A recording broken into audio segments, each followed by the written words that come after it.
My name's Angelo, and welcome to We Want Picks. This is the only channel dedicated to UFC picks and DraftKings lineups run by professional fighters and MMA insiders.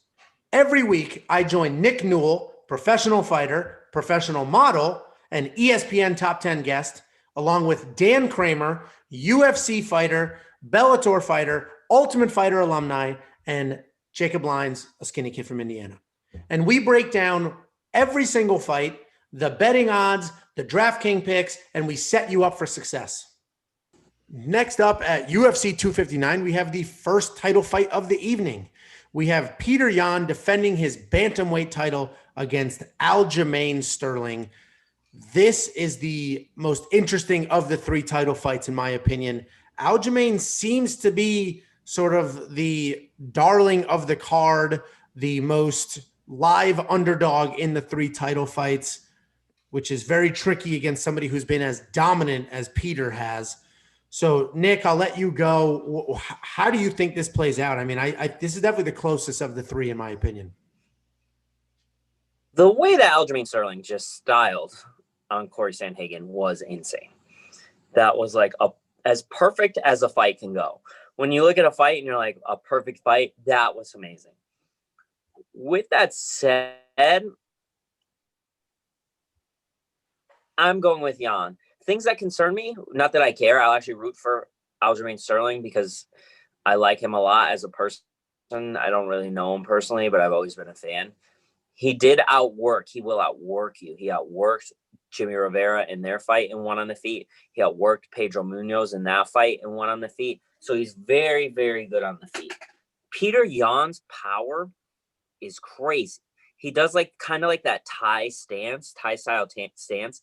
He's really hard to take down, and he can throw at different ranges and fight at different ranges. So I think that Petr Yan's going to win. I did put him in my lineup, and if I had to throw money at him, I'd throw it at Petr Yan. Yeah, I think I agree. I'm picking Yan to win as well. I have both of them in my lineup. I think if you're going to double up a fight, in one of these 5-round fights, and we'll talk about this more in our DraftKings breakdown, but if we're going to double up a fight, I think this is the one to do it. Aljamain Sterling is very affordable. Petr Yan is very affordable considering he's the champ right now. I think this is the most value you're going to get in any of the title fights here.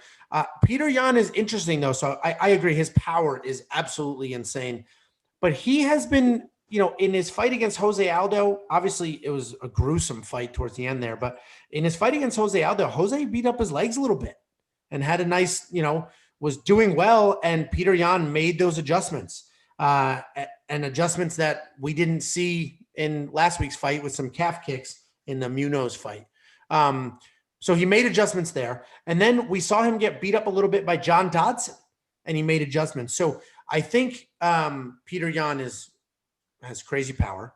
He's crazy tough. And I think the difference between him being the champion and people who are not the champion is his ability to make adjustments on the fly.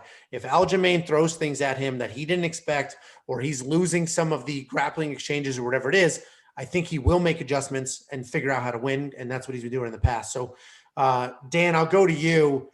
I don't care how hard you're shaking your head, Jake. I'm going to Dan next. Who do you think wins this fight? Do you think Aljamain is the livest underdog in the three title fights? Yeah, I think this is going to be an awesome fight.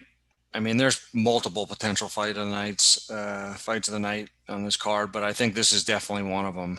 I mean, let's start with Petr Yan. So first of all, he did his training camp at ATT for this fight. So right out of the gates, I'm rooting for him. I'm going to pick him, but I'll be honest, this is a very, very close fight, and I think both guys have edges in certain areas. So Petr Yan is a striker. Like you said, he is powerful. He's much more stationary and calculated of a striker compared to Sterling. He's got that high guard. He comes forward. He had a very close fight with Rivera. He was losing a good amount of the exchanges, but ended up dropping Rivera at the end of the first. Then Rivera hurt him with leg kicks, was winning the second, then got hit with a big head kick, dropped him. So even in fights where there are close exchanges, he finds a way to land that big shot and win the round. So, you mentioned the Aldo fight. very competitive too. Aldo had him hurt with kicks, but again, Petr Yan finds ways to put you away. So over 5 rounds, it's tough to avoid the power of that guy, and he's got the cardio to stay in there, and all he needs to do is land one. But then there's Aljo Sterling, and I mean, I watched his last 3 fights against Corey Sandhagen, Munoz, and Rivera. Oh my God, this dude looked unbelievable. So, you know, first of all, his 3 losses he has were back in 2017 and 2016, and 2 of them were split decisions. So not a lot of losing on this guy's record. And the fight against Pedro Munoz, another ATT fighter, I couldn't believe how good he looked. He was such a fast pace. His hands are incredibly quick. He's so unorthodox and athletic, mixes up everything, great head movement. But his big thing is his entries from distance, right? He stays out and he finds ways to get in and land shots. He uses length really, really well, maintains a crazy output, even with all the wild shots he throws, kicks, hooks, long punches. He's even got long hooks from out of range. So, and he also showed heart when he got hurt with some leg kicks and body kicks in that fight, and still kept coming. So, and then we've also seen him wrestle against a few guys and win as well. So I think this is a very close fight. I think it's an interesting fight. I think Aljo's got the advantages in speed, length, wrestling, athleticism, but Yan has one big edge, and that's power, especially with the left hand. So I think the distance control with Sterling is going to frustrate him. I think Sterling will score a lot of points, but I think over 5 rounds, all he needs to do is make one mistake. And, you know, I'm going to take Yan to capitalize on that mistake and land a big shot at some point later in the fight. So I think it's going to be a ton of DraftKings points. I am also putting both guys in my lineup.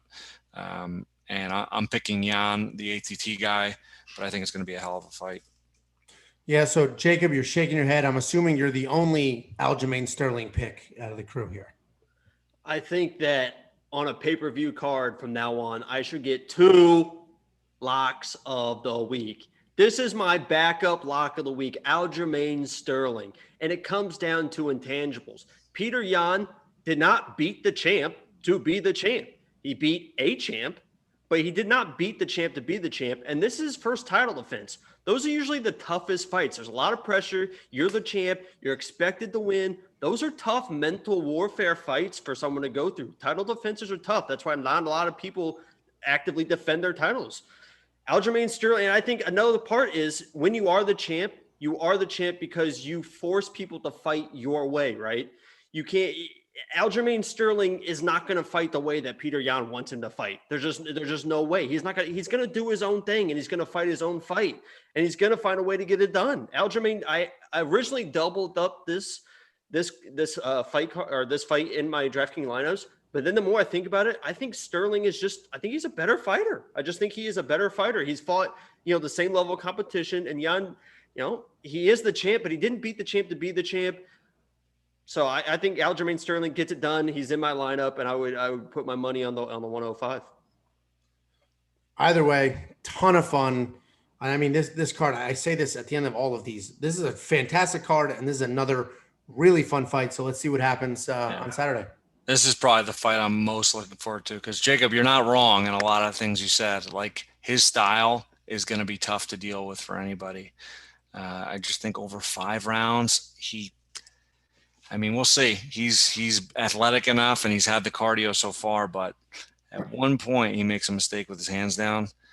That could be a problem, but I wouldn't be surprised seeing it go the way you just said as well. So, yeah, it'll be interesting for sure. Before you go, check out the description below. In there, we have links to our Facebook, our Twitter, our Instagram, and more importantly, to our DraftKings League. Check out the league, join the league, participate in the contests, and as we get going and as you start winning, we're going to start handing out gift cards and participating and doing things like that. So check those out. Every week, there are drops on every fight card. So make sure you check out this channel and our social media on Saturday before the fights start so that you have our most updated lineups and picks.